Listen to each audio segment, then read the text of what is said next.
Good morning, Coach. Kansuaring ka po nagyaman. Ara mo, 12 years old pa lang ako, multi-billionaire na ako.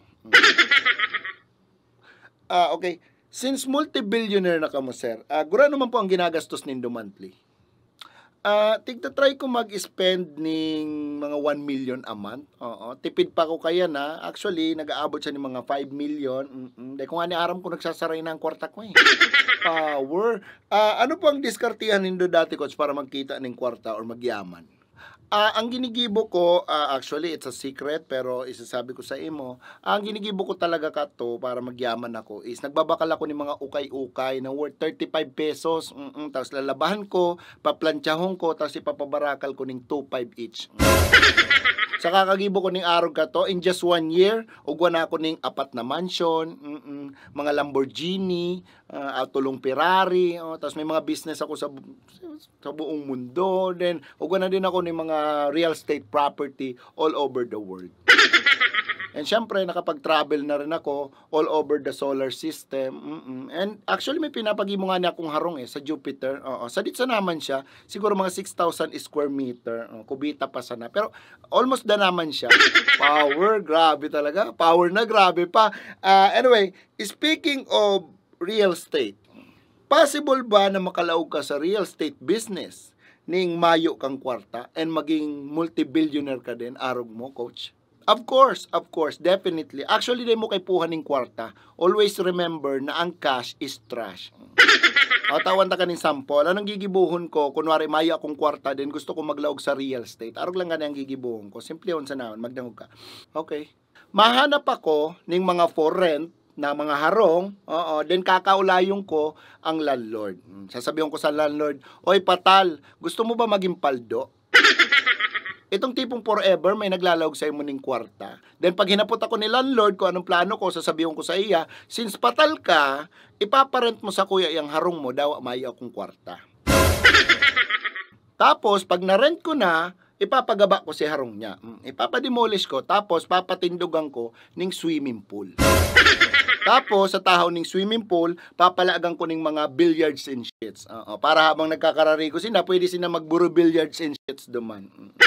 Tapos, pag okay na gabos, paparentahan ko ng 15 to 20,000 per hour. Ayos may maurag ka talaga, Coach.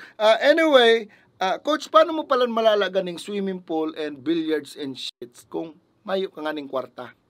Kung gusto ninyong maaraman ang mga tips and tricks sa mga araw kayo na sitwasyon, kayo po lang ninyo mag-enroll sa sakuyang online course na MSBA, the Multi-Bodal Servicing Academy.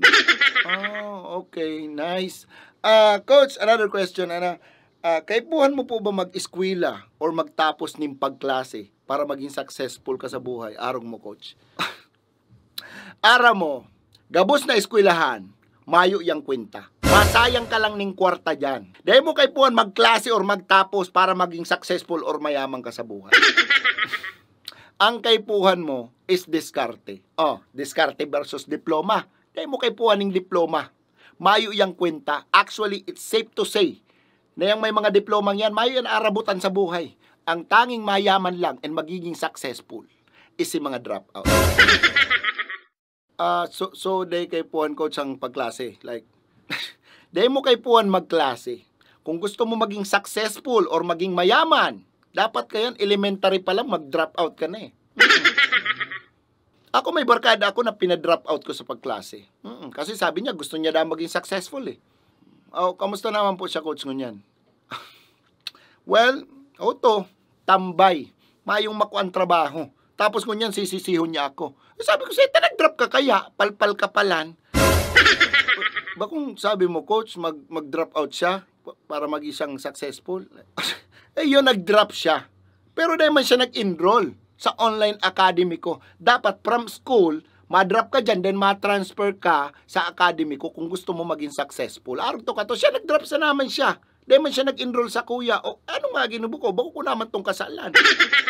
Dahil pala nagsali. Sayang. Dahil man nagsali. Tapos ngunyan, sisisiyo niya pa ako. Sala niya man pala na. Anyway, Coach, kunyari may gustong magsali or mag-join or mag-enroll dyan sa indong online course na MSBA, pero mayo siyang kwarta, anong pwedeng gibuhon? 7,000 pesos para maka-enroll sa sakuyang online academy. Mayo kang 7,000 pesos. Grabe naman. O kumayo kang kwarta din gusto mo magsali sa online course ko. Pwede ka man mangutang. Pabarakal mo yung mga gamit mo dyan. Isangra mo ang kaluluwa mo. Mambakla ka, kadakol ways. Sabi nga kung gusto mo ang sarong bagay, gigibuhon mo ang gabos para makuha lang yan. Ako mayo man akong pakilabot kung sa inhali ang kwarta mo. Kung hinuldapan mo yan o inikitan mo yan kung sa'yo. Ang importante, mag-enroll ka sa online course ko.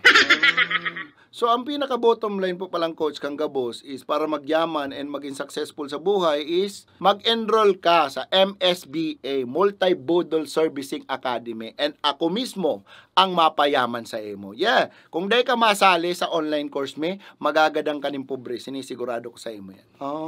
Okay. Coach, since multi-billionaire ka na and sobrang yaman mo na willing ka po bang i-share ang blessings mo and magtabang sa mga